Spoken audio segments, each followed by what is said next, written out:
Good morning आज students. देखिए आपको जो है वो बताया जा रहा था प्राकृतिक संपदा में चैप्टर में, तो उसमें आपको बताया गया है प्रदूषण के बारे में, फिर उसमें जैव रासायनिक चक्र बताए गए।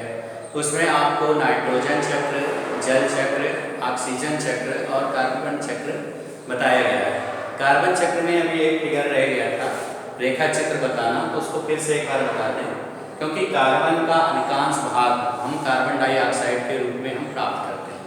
ये हमें पेड़ पौधों, लकड़ी, ईंधन वगैरह को जलाने से जितने भी समस्त जीव हैं, पेड़ पौधे हैं, जितने भी कार्बनिक यौगिक होते हैं, उनका निर्माण भी कार्बन से होता है। और कार्बनिक यौगिक का मुख्य स्रोत आप जानते हो, पेड़ पौधे, जीव जंतु, पेट्रोलियम, कोलतार वगैरह, ये इसके मुख्य स्रोत हैं। तो जो आपका कार्बन है, क्योंकि कार्बन डाइऑक्साइड के रूप में प्राप्त होता है, तो वो जो है कार्बन का जो ऑक्साइड की मात्रा होती है कार्बन डाइऑक्साइड की, वातावरण में 0.03% होती, जो बताया गया है। अब यहाँ पर जो रेखा चित्र के माध्यम से समझना है, तो थोड़ा सा ये रह गया था कार्बन चक्र के बारे में, इसको थोड़ा सा एक बार और बता दें।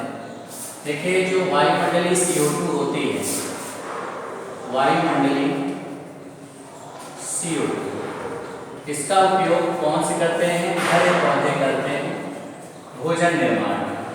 हरे पौधे भोज्य पदार्थ के निर्माण में करते हैं, या स्वपोषी पौधे होते हैं जिनसे भोज्य पदार्थ में इनका उपयोग होता है, क्योंकि हरे पौधों को कार्बन डाइऑक्साइड और जल की जरूरत होती है। फिर ये हरे पौधे क्या होते हैं? इनको उत्पादक, क्योंकि ये क्या होते हैं? उत्पादक, और इनसे भोजन जो प्राप्त करते हैं वो प्राथमिक उपभोक्ता होते हैं। फिर इसके बाद आता है द्वितीयक उपभोक्ता, फिर द्वितीयक उपभोक्ता जो शाकाहारी जंतुओं को खाते हैं, उनसे भोजन प्राप्त करते हैं। फिर तृतीयक उपभोक्ता जो मांसाहारी शाकाहारी दोनों जीवों को खाते हैं, वो तृतीयक उपभोक्ता होते हैं। फिर इसके बाद आता है ये जब मृत कार्बनिक पदार्थ, जो जंतु और पौधे होते हैं, मृत कार्बनिक पदार्थ वो डेड हो जाते हैं अपघटक के रूप में, और फिर से जो इनको जलाते हैं, जो डेड आपके कार्बनिक पदार्थ होते हैं, उनके दहन से क्या होती है? कार्बन डाइऑक्साइड जो वातावरण में फिर से चली जाती है। तो इस प्रकार एक चक्र के रूप में कार्य करती है, जिसे हम कार्बन चक्र कहते हैं।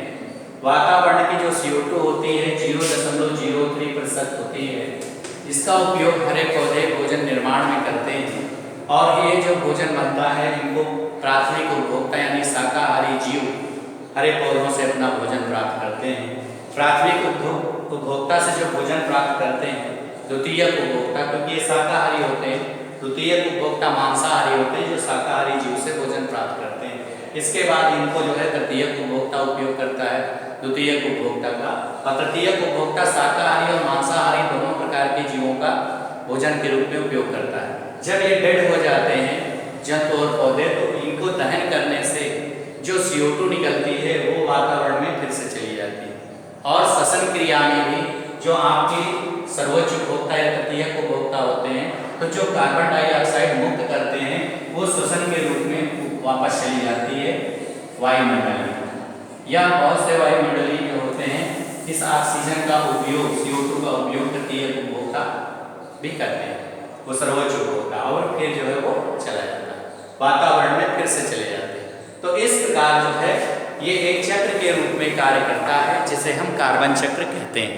इसके बाद देखिए आपको कार्बन चक्र बताया जा चुका है, उसको तो हमने फिगर रह गया था तो उसको हमने बताया है। अब इसमें आता है green house effect. Green house प्रभाव है क्या? ग्रीन हाउस प्रभाव, देखिए जो ठंडे प्रदेश होते हैं वहां पर एक शीशे का बना हुआ एक बॉक्स होता है, जहां पर कृत्रिम वातावरण तैयार करके पेड़ पौधे उगाए जाते हैं। ये ग्लास का बना हुआ एक चैम्बर होता है ठंडे प्रदेशों में, इस प्रकार इस तरह का चैम्बर होता है। यहाँ पर जब क्या होता है, कृत्रिम वातावरण, मृदा डाल दी जाती है, मिट्टी, और उसमें नमी, पूरा वातावरण बनाया जाता है, और उसमें सूर्य का प्रकाश जब पड़ता है तो जब सूर्य की किरणें इस पर पड़ती हैं तो इसमें कुछ पौधे आसानी से उगने लगते हैं। जब इसमें सूर्य की किरणें पड़ती हैं तो अंदर का ताप बढ़ जाता है, जिससे जो गैस गर्म वायु के रूप में निकलती है वो कांच की दीवारों से बाहर नहीं जा पाता, वह वातावरण में अंदर के वातावरण को फिर से वहां पर CO2 के रूप में उसकी मात्रा को बढ़ा देता है और पौधे अच्छी तरह से उगने लगते हैं, क्योंकि पौधों को आवश्यकता किसकी होती है? CO2 की। तो अंदर जो है जब सूर्य की किरणें पड़ती हैं तो अंदर की जो किरणें हैं वातावरण को गर्म करती हैं और जो गैसें हैं वह बाहर नहीं निकल पाती, जिसके कारण अंदर जो है अंदर का ताप, ग्रीन हाउस के अंदर का ताप बढ़ जाता है। उसी को हम कहते हैं ग्रीन हाउस प्रभाव। और ग्रीन हाउस गैसें कौन कौन सी हैं? तो ग्रीन हाउस गैसें एक तो आपका CFC है, CFC क्लोरोफ्लोरोकार्बन्स, C से क्लोरो, F से फ्लोरो, C से कार्बन, क्लोरोफ्लोरोकार्बन्स को CFC बोलते हैं। मीथेन है, CO2 है और N2O है, नाइट्रस ऑक्साइड। ये सभी गैसें ग्रीन हाउस गैसें होती हैं, जो किससे प्राप्त होती हैं? AC, एयर कंडीशन, ठीक है, आपके गद्देदार फोम, प्लास्टिक निर्माण, एरोसोल स्प्रे, बहुत से ऐसे प्रोडक्ट्स हैं जिनमें जो है आपकी ये गैसें, फ्रिज है, फ्रिज में भी फ्रीहान गैस निकलती है जो क्लोरोफ्लोरोकार्बन का ही एक संघटक है। तो ये जो गैसें निकलती हैं ये अंदर का ताप बढ़ जाने के कारण बनती हैं, जिन्हें ग्रीन हाउस गैसें कहते हैं। तो ग्रीन हाउस गैस के कारण ये प्रभाव उत्पन्न होता है। तो ये आपको बताया गया ग्रीन हाउस प्रभाव है क्या। तो ग्रीन हाउस पहले ही मालूम होना चाहिए, कांच, ठंडे प्रदेशों में कांच का एक चैम्बर बनाया जाता है, उसके अंदर एक कृत्रिम वातावरण तैयार किया जाता है जिसमें पौधों को उगाया जाता है, वो कहलाता है ग्रीन हाउस। जब उसमें सूर्य की किरणें पड़ती हैं तो अंदर का ताप बढ़ जाता है, अंदर की वायु बाहर नहीं निकल पाती, जिससे अंदर के ताप बढ़ने से वहाँ पौधे अच्छी तरह से पनपने लगते हैं, उगने लगते हैं। इसी को हम कहते हैं ग्रीन हाउस प्रभाव। और जो गैसें होती हैं वो chlorofluorocarbons, methane, carbon dioxide, nitrous oxide, ये क्या है? ग्रीन हाउस गैसें। इसके बाद आता है अम्ल वर्षा, एसिड रेन्स।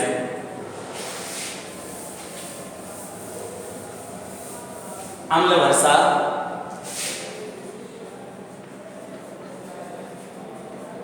आपको मालूम है कि वातावरण में विभिन्न प्रकार की गैसों का मिश्रण होता है। जब ये स्वचालित वाहनों से जो गैसें निकलती हैं या वातावरण में जो अन्य गैसें जो है जाकर के वातावरण से जाकर के वायुमंडल में मिलती हैं, तो ये गैसें क्या होती हैं? जैसे नाइट्रोजन है, सल्फर है, ठीक है, तो ये क्या कर लेती है? ऑक्सीजन से क्रिया करके ऑक्साइड बना लेती है।